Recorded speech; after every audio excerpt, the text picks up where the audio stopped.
Senator Barrasso.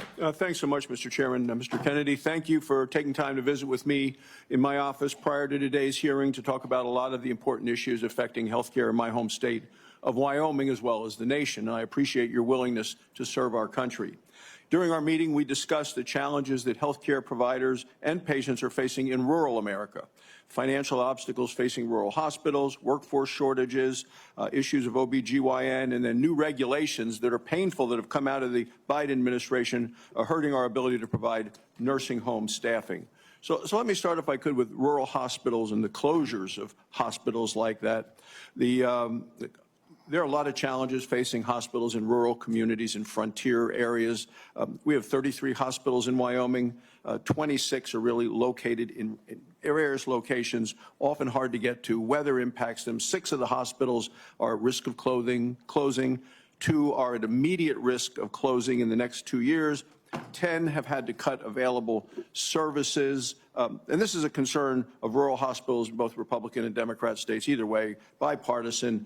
Critical that the workforce challenges, financial challenges that we're facing are addressed. Can you commit to working with us on a plan to address the critical nationwide issue of rural health care? Yes, yes, Senator.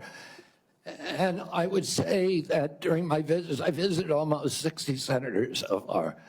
And the most common unifying, I would say, issue among both Democrats and Republicans, there were 2. One was PBM reform, and the other is rural hospitals. And, you know, our nation made a commitment over 100 years ago to put a hospital within 30 miles of every American.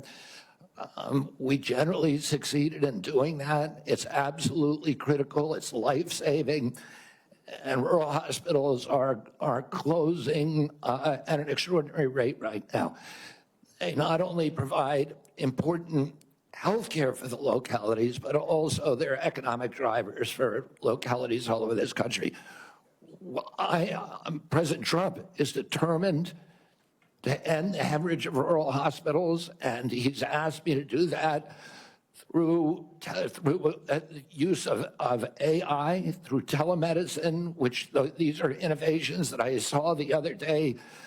A Cleveland clinic has developed an AI nurse that you cannot distinguish from a human being, that has diagnostics as good as any doctor.